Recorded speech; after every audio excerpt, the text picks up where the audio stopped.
I've got 10 of these decagon shaped bases that I need to be making for a future video project, and they've got to be identical. Today, I'm gonna show you how I easily accomplish that on my table saw using one quick jig.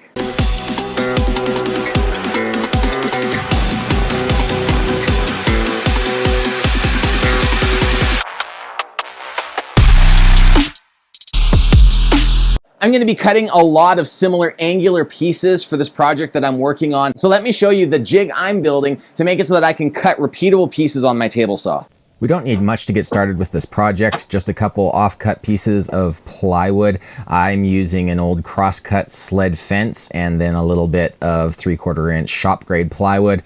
I've marked out the full width of my table saw table just because I don't want a bunch of fence sticking out, but I want to make sure it's long enough. Now, for some reason, I decided to do something that I suggest you don't do, and I'll talk about that a little bit later. The next step here is we need to kind of visualize the overall size that we want for this fence. Frankly, you could make the fence as tall as you want it without cutting it down because you can only go so low and you can really only go so high before you run out of room on the dovetail clamps. Do whatever you want here, leave the board, cut down the board. I'm just kind of eyeballing some stuff with my square, setting it up for how tall I think that it should be, and now I'm striking my line. Hey, future Steven here. For some reason in this video, I decided to put the L in this fence 1/4 inch up, and that has some serious implications. For one, if you're cutting material thinner than 1/4 inch, which some 1/4 inch plywood is, and in this case, I'm cutting 1/8 inch material and had to, tape a bunch of them together to be able to actually use this jig, I realized, why didn't I just put this all the way to the bottom? It adjusts up and down like... So I'm gonna fix this, and why don't you follow along, and that way you can put yours together properly. It's time to undo my work by taking out a few screws and knocking this thing apart. Now I'm gonna lay it out and try to get it flat. That's important for me, flat and centered, so I'm gonna clamp it in place now that I mostly have it the way I want before completely checking just with my fingers to make sure everything feels and looks flush. You'll notice here I didn't quite get the bottom properly, and so I'm just tapping it into place with a rubber mallet. Once I'm happy with that, I will just flip it over and begin pre-drilling and countersinking my holes and taking 1¼ inch screws. I'm gonna drive those into the fence, and that's gonna make sure that everything is nice and ready to go. I'm routing a groove for the micro jig match fit system. I've done a video on another project where I use this, so I'll put a card for that. This trick is a time saver, especially since I don't have easy access in town to find some good double-sided sticky tape. So this is just masking tape and some CA glue with activator. I'm sticking a couple pieces together to get the right height. As I said, it's 1/4 inch high, and these are 1/8 inch pieces. So I'm gonna set my L fence to the right height. I'm using my workpiece as kind of a shim, and I've got a few extras, so just to make sure everything is even, I'm gonna lay those in there as well before clamping everything into position. The next step is affixing my template piece to the pieces I'm going to be cutting out, and so you'll see I'm using that blue tape and CA glue trick again just to stick everything together. If you haven't tried this trick, it is really phenomenal. I'm a big fan of it. You just apply a little bit of CA glue to the tape on the one half and then spray your accelerator to the other half. Then you apply the two pieces together, just being sure that you only touch tape to tape.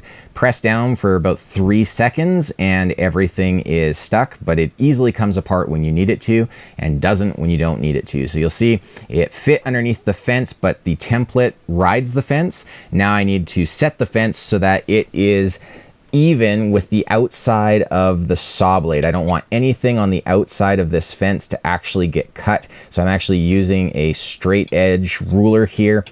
Then I need to set my fence so that the blade is the same height as the bottom of the L fence. And you'll see how it's going to run along just like that.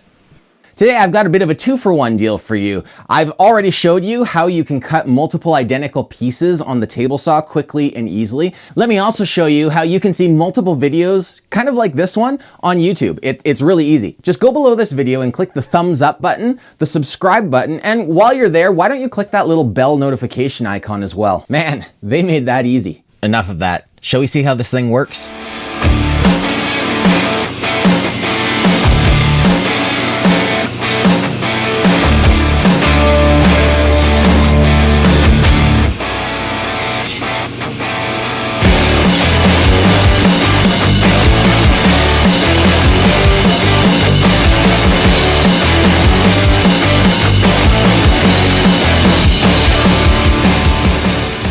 What else can I use this fancy L fence for? Well, I'm glad you asked.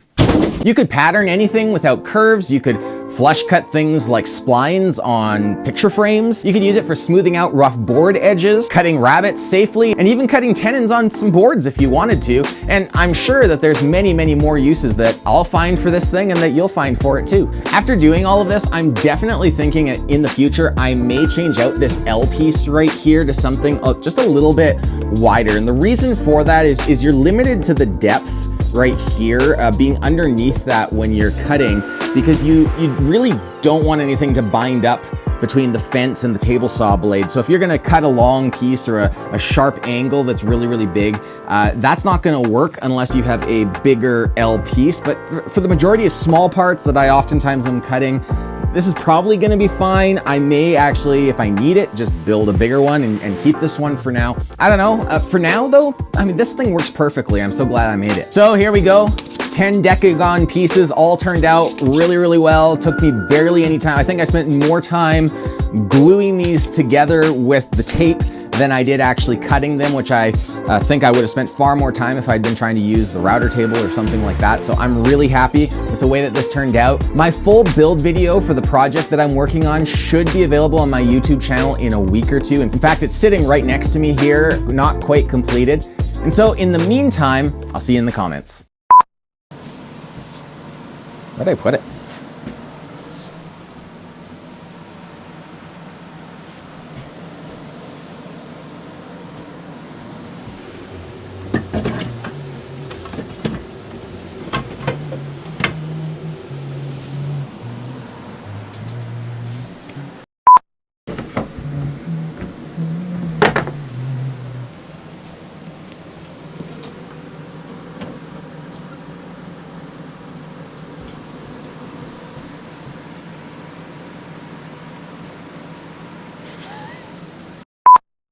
Here, L fence, L fence, L fence.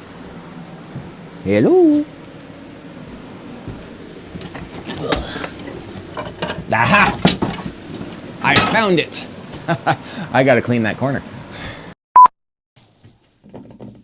Huh. All of my pliers are inside, aren't they? Wow, Steven, get it together. I don't even have my pocket knife on me. Nope. Okay. Well, hammer them out, maybe? Let's see. Nope. Well, there we go. We got...